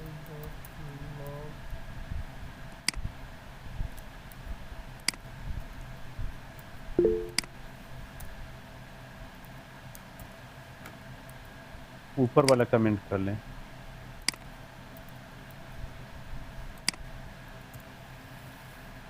तो देखिए अब अच्छा हमारे सर, पास 1, 5, 10, इसको 25, 40 एंड 100 आ गया। जी जी प्लीज़। मैं थोड़ा सा उसको एक्सप्लेन करूंगा कि ए और बी किस तरह काम करते हैं। आप पहले इसको एक्सप्लेन करने करूँगा। जी अब मैं इसको रिवर्स में लेके आता हूँ। मैं इसको बी और ए मैंने कर दिया, और यहाँ पर मैंने बी लगा दिया। यहाँ पर फिर यहाँ पर चेंज चेंज- ना करें, रिटर्न में चेंज ना करें। हाँ हाँ हाँ, अब नहीं आप एक काम सर, कर लेना, ये सर आर्गुमेंट्स, ठीक है ठीक है, आर्गुमेंट्स में एक काम कर दें, ये नेक्स्ट वाला जो है ना इसको ज़रा कमेंट कर दें कंसोल लॉग को। जी जी हाँ, सर इसको यहाँ पे कमेंट कर दें। और मैं बता रहा हूँ, एक सेकंड ज़रा सही रुकिए। हाँ, यहाँ पर देखिए ना a-b है ना, तो ये असेंडिंग में करेगा, और b-a कर लो तो फिर ये जो है डिसेंडिंग में फिर करेगा, ठीक है। ये रिटर्न में देखें, हाँ यहाँ पर b-a कर दें, ठीक है। और अब ज़रा आंसर देखें। जी, अब डिसेंडिंग में हो गया। हाँ इमरान भाई, आप इसको एक्सप्लेन करें कि ये किस तरीके से काम करता है। अच्छा सर, यहाँ पे जो ए और बी है जो पैरामीटर है उसमें फ़र्क नहीं पड़ता। मैं यही बात कह रहा था कि ए को आगे लिखिए या बी को, क्योंकि वो पैरामीटर है। सही है, तो ये इस तरह से काम करता है। यहाँ पे ये कंपैरिजन फंक्शन इसको कह सकते हैं, या हमने यहाँ पे हम कंपैरिजन कर रहे हैं, क्योंकि जो अदर मेथड्स थी सॉरी इससे पहले जो टेस्ट फंक्शन वाली थी वो थोड़ी सी चेंज थी इससे। इसमें यह है कि जब सॉर्ट मेथड एग्जीक्यूट होता है तो ये रन करता है जितनी भी वैल्यूज़ है ना, यहाँ पे हमने हैंड से बनाए हैं, तो ये इसके ऊपर आइट्रेट करता है, इसके ऊपर रन करता है, और ये दो वैल्यू को कंपेयर करता है। मतलब हमारे पास एरे में मिसाल के तौर पर 1 और 2 है, तो ये 1 को ए में स्टोर करता है और बी को 2 को बी में स्टोर करता है, और इन दोनों की कंपैरिजन करता है। जब कंपैरिजन करता है तो इनको अपनी जगह पे रख देता है। तो इस तरह से ये आइट्रेट करता है, और जो भी मतलब वैल्यूज़ हो उसको, जो भी ऑर्डर्स आपने बताया है उसको a - b b - a, तो उस ऑर्डर में ये उसको रख देता है। तो यही मुझे कहना था। अच्छा बेसिकली जो इन्होंने मेहर में कंसेप्ट बताया, शायद वो बबल सॉर्ट वाला जो कंसेप्ट था हमने पढ़ा था बुक्स में, वो चीज़ है कि उनके कहने का मकसद ये है कि यहाँ पर जब a - b है तो सबसे पहले वो 40 वैल्यू को उठाते हैं और 100 वैल्यू को उठाते हैं, और फिर आगे जो हमने रिटर्न में दिया कि b - a करो, मीन्स के रिवर्स ऑर्डर में करो, तो वो अब इन 40 और 100 को आपस में कंपेयर करेगा।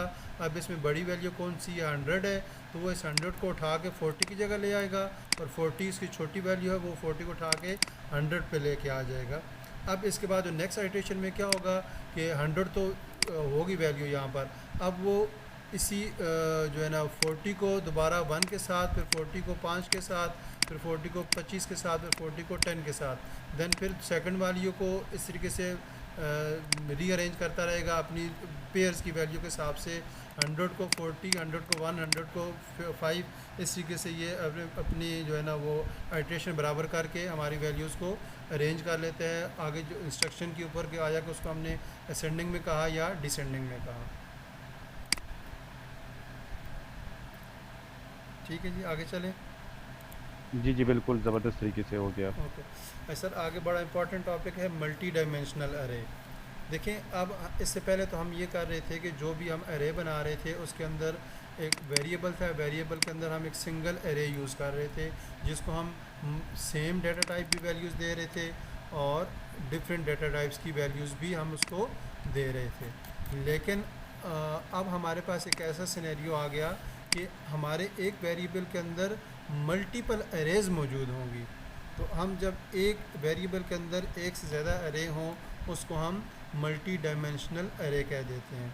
दिस मीन्स दैट अरे can also contain other arrays which in turn can contain other arrays, यानी कि आप एक अरे के अंदर दूसरी, दूसरे के अंदर तीसरी, तीसरे के अंदर चौथी, जितनी आप लेवल्स बना सकते हो हम बना सकेंगे मल्टी डायमेंशनल अरे के अंदर। यहाँ पर उन्होंने एक एग्जांपल दी कि 3 अरेज हैं इनिशियली, सम वैल्यूज़ 1, सम वैल्यूज़ 2, सम वैल्यूज़ 3। अब ये 3 अरे सिंगल उन्होंने बनाई, अब उनको हमने कर दिया अरेज ऑफ अरे, यानी कि ज़्यादा अरे एक और वेरिएबल बनाया जिस वेरिएबल को वो एज आ अरे वो अरेज उसके एलिमेंट के तौर पर भेज दिए। अब हम इसको प्रैक्टिकली करते हैं, फिर आपको चीज़ समझ आ जाएगी।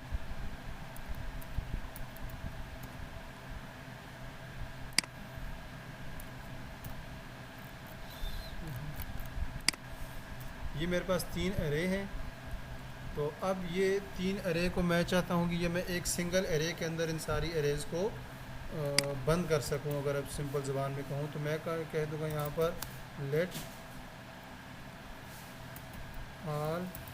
अरेज इज इक्वल टू, ये भी देखें आल अरे भी तो एक अरे है ना, तो इसका मैंने पहले सिंटेक्स बराबर करना है। तो मैं यहाँ पर कर स्क्वायर ब्रैकेट्स दूंगा। अब स्क्वायर ब्रैकेट्स देने के बाद मैं क्या करता हूँ, मैं इसको जो इसके एलिमेंट्स हैं मैं वो पास करता हूँ। अब यहाँ पर इसके जो एलिमेंट्स हैं वो एक इंटीजर या नंबर या स्ट्रिंग नहीं होगा, बल्कि वो अदर अरेज होंगी। तो मैं इसकी पहला एलिमेंट इसको दे देता हूँ सम वैल्यू 1, दूसरा अरे दे देता हूँ सम वैल्यू 2 एलिमेंट, और तीसरा एलिमेंट मैं इसको दे देता हूँ सम वैल्यू 3। तो अब देखिए मैंने क्या किया, यहाँ पर मेरे पास 3 सिंगल अरेज थी, मैंने उन 3 अरेज को यूज़ करके एक बड़ी अरे के अंदर उनको डाल दिया। अब ये सिंगल अरे थी, अब इस जब मैंने एक अरे को मल्टीपल अरेज दे दी, अब ये मेरे पास मल्टी डायमेंशनल अरे बन गई। अब हम देखते हैं मल्टी डायमेंशनल अरे में एलिमेंट कैसे आउटपुट में आते हैं, तो उसका हम जो है ना वो आउटपुट कंसोल करके देख लेते हैं कि कैसे ये हमारे पास आउटपुट में आएगी ऑल अरेज। अब इसकी आउटपुट को समझना है, क्योंकि इसकी आउटपुट को आप समझेंगे देन आप नेस्टेड अरेज की वैल्यूज़ को एक्सेस कर पाएंगे। देखें हमारे पास एक जो अरे थी आल अरे, ये सबसे पहले जो स्क्वायर ब्रैकेट ये सबसे बाहर हैं वो आल अरे की स्क्वायर ब्रैकेट है। तो जिसने क्या किया अपने अंदर मल्टीपल अरेज को ले लिया। तो अब देखें सम वैल्यू 1 की जगह वो पूरी अरे आ गई, फिर कामा सेपरेटेड के बाद सम वैल्यू 2 की जगह दूसरी अरे आ गई, फिर सम वैल्यू 3 की जगह तीसरी अरे आ गई। ठीक है, अब यहाँ पर क्या है कि मैंने एक इंडेक्स एक्सेस करना है, यानी कि वैल्यू नंबर 5 एक्सेस करनी है। तो वैल्यू नंबर 5 एक्सेस करने के लिए याद रखें कि हम कौन सा तरीक़ाकार यूज़ करेंगे। देखिए मैंने यहाँ पर दे दिया पहली इंडेक्स। जब मैं यहाँ पर पहला इंडेक्स दूंगा तो वो किसका इंडेक्स होगा, वो आल अरे का इंडेक्स दे रहा हूँ। अब आल अरे में जो 5 वैल्यू है वो किस अरे के अंदर है, सम वैल्यू 2 के अंदर है ना, और सम वैल्यू 2 अरे जो है उसका इंडेक्स आल अरे के अंदर कौन सा है, 0 और 1 इंडेक्स पे है। लिहाजा मैं आल अरे को जो पहले इंडेक्स दे रहा हूँ मैं 1 दे रहा हूँ। अब इस 1 से क्या मुराद है, इस 1 से मुराद ये है कि मैंने आल अरे के अंदर सम वैल्यू 1 और सम वैल्यू 2, इस 2 को मैं टारगेट कर रहा हूँ। ठीक है, अब जो फर्स्ट इंडेक्स मैंने दे दिया तो वो मेरी अरे 2 हो गई और इंडेक्स 1 हो गया। अब मैं कह रहा हूँ कि इस इंडेक्स के अंदर जो 5 या 6, चलो 6 ले लेते तो डिफरेंट वर्ड होगा, मैं वैल्यू 6 को एक्सेस करना चाहता हूँ। तो अब इस अरे के अंदर देखें वैल्यू 6 किस इंडेक्स पे है, 0, 1 और 2।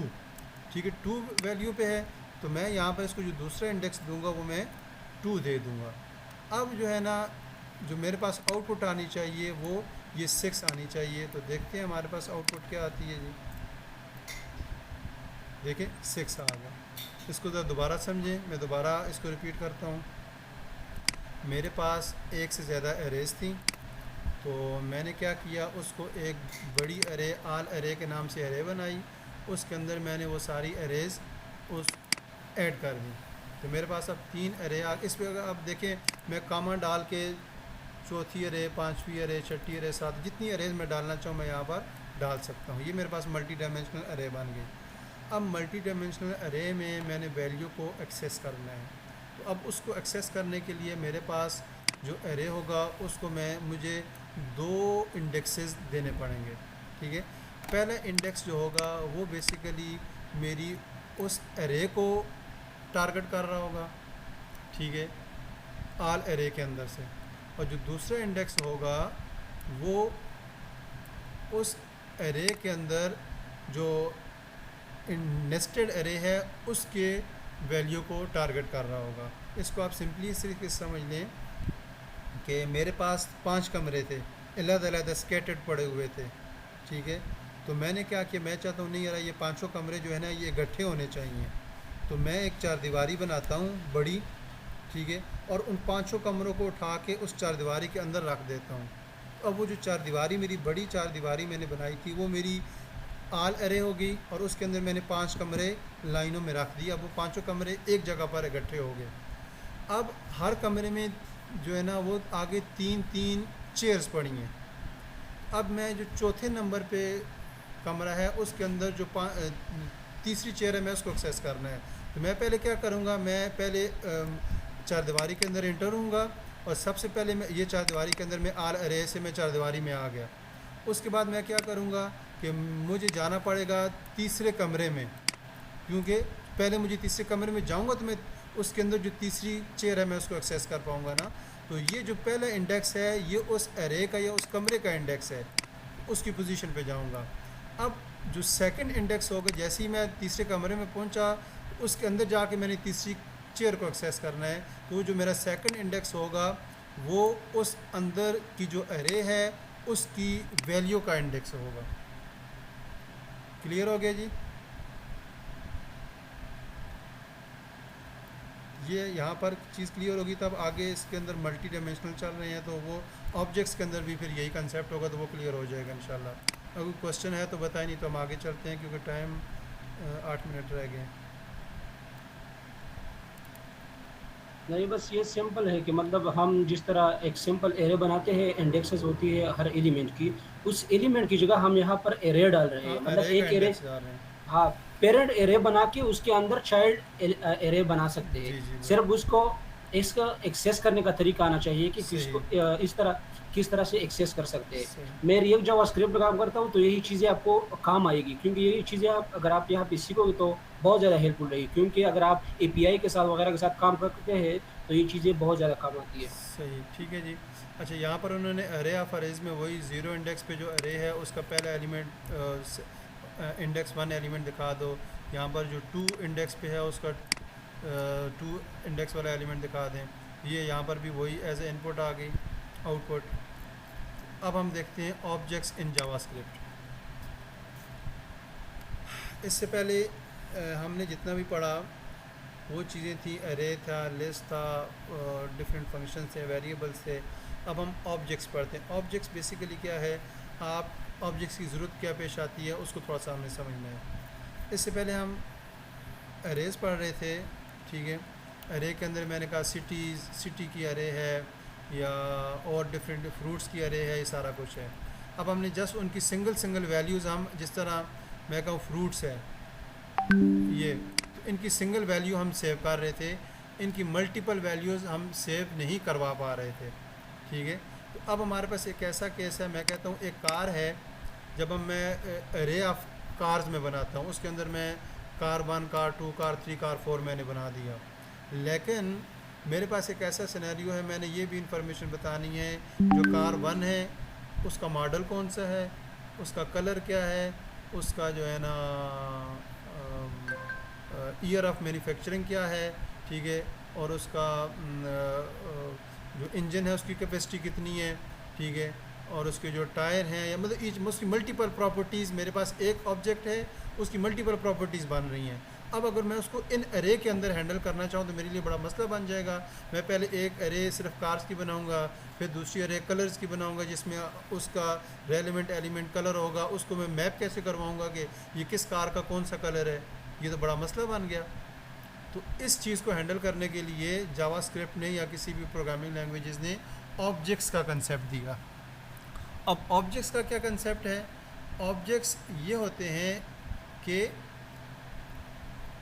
आप उसको ये समझ लें कि एक ऑब्जेक्ट के अंदर हम किसी भी एलिमेंट की मल्टीपल वैल्यूज़ को सेव करवा सकते हैं, ठीक है। अब इसकी मैं अगर यहाँ पर से आपको डेफिनेशन बता दूँ, objects are very useful and can be use to describe real life object, ठीक है। Object already because array are very special type of object, ये भी हो गया। This mean that environmentally generated. चलो इसकी एग्जांपल देखते हैं, वो हम समझ लेते हैं। अब ऑब्जेक्ट क्या है, object are not too similar to the real world object, they have properties and they can perform actions, ठीक है। अब हम डायरेक्ट कोड पे आते हैं, तब आपको इस चीज़ की सही समझ आएगी। इसको हम उठाते हैं जी, ठीक है। यहाँ पर मेरे पास एक ऑब्जेक्ट है डॉग का, ठीक है। अब अगर इसको सिंपली मैं एरे के अंदर लेके आता तो मैं क्या कहते हैं जी, एक एरे है डॉग की, उसमें डॉग 1, डॉग 2, डॉग 3, डॉग 4 है, ठीक है।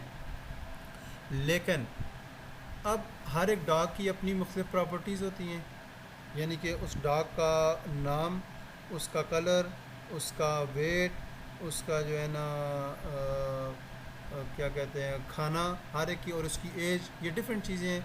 उसके लिए मैंने क्या किया, डॉग का एक वेरिएबल लिया, और अब ऑब्जेक्ट्स को यहाँ से हम बनाते हैं ताकि आपको समझ आए। लेट मैं कहता हूँ डॉग, या चले कार बना देते हैं हम, कार इज़ इक्वल टू। अब मुझे क्या इससे पता लगेगा कि ये जो मेरे पास है वो वेरिएबल जो है ना, अभी अगर मैं कहूँ मैं यहाँ पर फुल स्क्वायर ब्रैकेट लगाऊँ, इट मीन्स ये मैं एक एरे डिक्लेयर कर रहा हूँ, ठीक है। लेकिन जब मैं यहाँ पर कर्ली ब्रैकेट्स लगा दूँगा, it mean in curly braces से मुझे ये चीज़ अंदाज़ा हो जाएगा, ये जो चीज़ मैं डिक्लेयर करने जा रहा हूँ ये ऑब्जेक्ट है, ये एरे नहीं है। यहाँ तक बात क्लियर होगी। अब इस कार का डिफरेंट प्रॉपर्टीज़ होंगी। अब वो जो प्रॉपर्टी है मैं इस ऑब्जेक्ट के अंदर कैसे लिखूँगा, उसको याद रखना है हमेशा आपने। किसी भी ऑब्जेक्ट की जो प्रॉपर्टीज़ होती हैं वो की वैल्यू पेयर्स में आती हैं। एक की होती है जिसके अगेंस्ट उसका कुछ वैल्यू होती है, फिर उसी की को यूज़ करके आप जो है ना उसकी वैल्यूज़ को एक्सेस कर सकते हैं।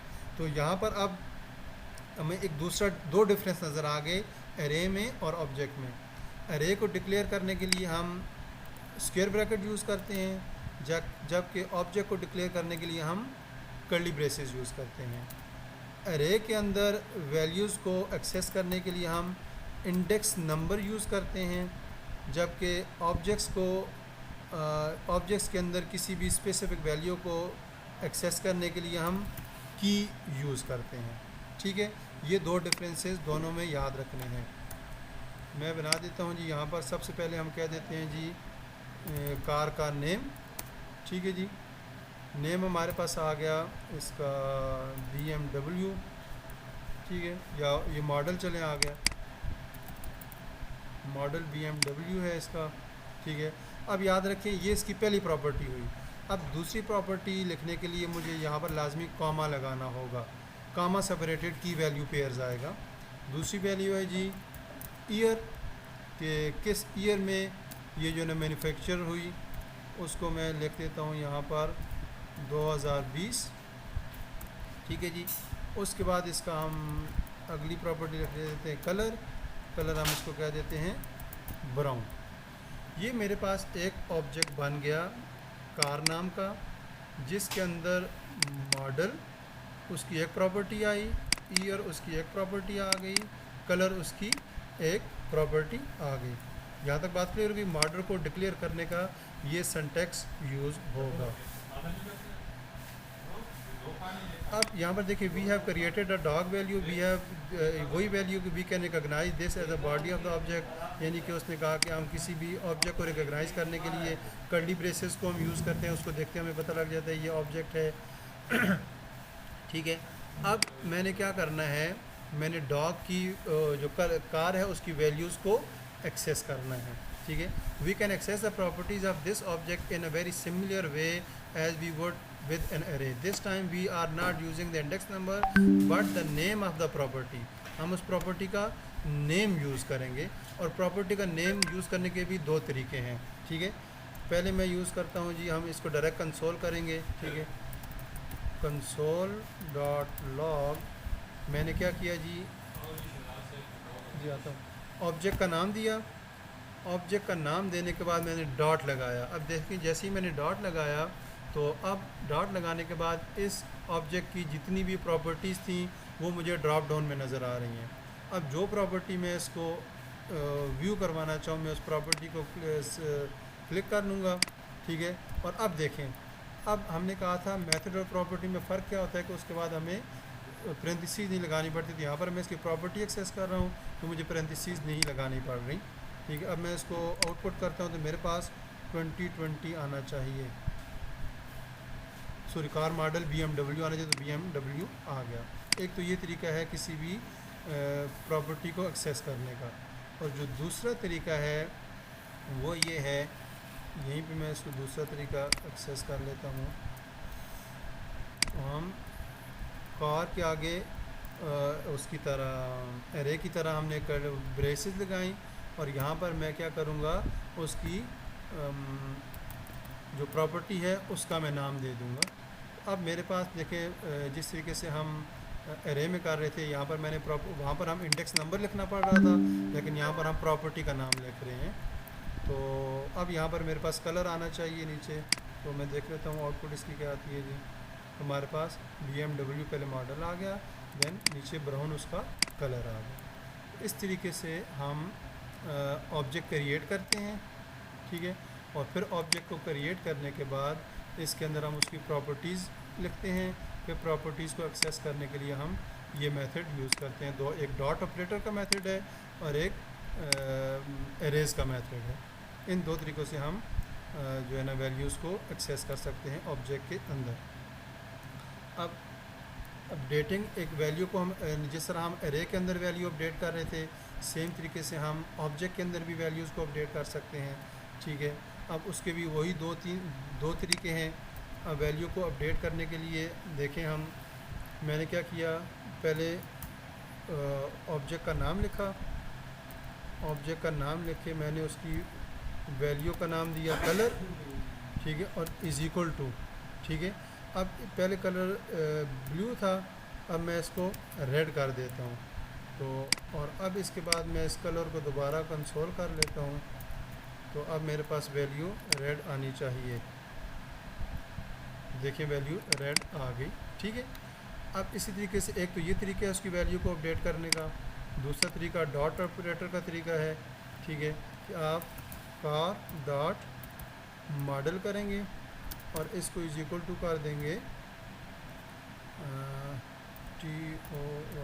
टोयोटा, ठीक है। और फिर मैं इस कार डॉट मॉडल को जो है ना कंसोल कर लेता हूँ। तो अब देखें हमारे पास मॉडल जो है वो टोयोटा बन जाएगा। तो सेम अरे का ही कंसेप्ट है, अरे की तरह ही यूज़ हो रहा है, जस्ट थोड़ा सा सिंटेक्स का डिफरेंस है। तो इसलिए मेरे ख्याल में अभी हम क्लास को क्लोज़ करते हैं। तो इंशाल्लाह जो आगे इसका थोड़ा सा टॉपिक है वो मैं दोबारा रिकॉर्डिंग करके आप लोगों के साथ शेयर कर दूंगा। तो अभी तक जो हमने पढ़ा ऑब्जेक्ट्स में वो दोबारा थोड़ा सा रिव्यू कर लेते हैं। ऑब्जेक्ट को डिक्लेयर करने के लिए हमारे पास जो इसका आइडेंटिफिकेशन है वो कर्ली ब्रेसेस हैं, और उसके बाद हम वेरिएबल का नाम देते हैं, देन उसके अंदर उसकी प्रॉपर्टीज़ देते हैं जो की वैल्यू पेयर की फॉर्म में आती हैं। फिर हम इसकी किसी भी वैल्यू को एक्सेस करने के लिए दो मेथड हैं, एक डॉट ऑपरेटर का और एक अरे टाइप का। डॉट ऑपरेटर हम डॉट लगा के आप उसकी किसी भी प्रॉपर्टी को एक्सेस कर सकते हैं, या हम अरे में कोड्स के अंदर उसकी प्रॉपर्टी का नाम लेके उसकी वैल्यू को एक्सेस कर सकते हैं। फिर हम इसी तरीके से इसकी वैल्यू को हम अपडेट करना चाह रहे हैं, तो वही अरे मेथड और डॉट ऑपरेटर मेथड, दोनों वैल्यू से हम तरीक़ों से हम इसकी वैल्यू को अपडेट करवा सकते हैं। यहाँ तक कोई क्वेश्चन हो तो प्लीज़ पूछना। प्रेफर ज़्यादा जो है ना वो डॉट यूज़ होता है, मतलब तरीका आपने दोनों बता दिए हैं, लेकिन ज़्यादातर यूज़ जो करेंगे ना वो डॉट यूज़ करेंगे, ठीक है। Right sir, right. यहाँ तक कोई क्वेश्चन हो तो प्लीज़, मतलब यहाँ तक हमारा जो ऑब्जेक्ट का कंसेप्ट था वो कंप्लीट हो गया। बुक के अंदर भी आगे एक्सरसाइज आ गई, तो इसके अंदर आगे जो है वो working with objects and arrays है। इसकी इंशाल्लाह मैं एक वीडियो बना के आप लोगों के साथ शेयर कर लूँगा, ताकि वो नेक्स्ट टॉपिक में हम नेक्स्ट क्लास में हम अगले टॉपिक पे चले जाएं, तो ये वीडियो के थ्रू आप लोग उसको सुन सकेंगे फिर। ठीक है सर, इस तरीके से बिल्कुल ठीक है। और ये जो है ना जितने भी लोग हैं ना उनको ये बता दें कि आपका चैनल जो है ना वो लाइक कर दें।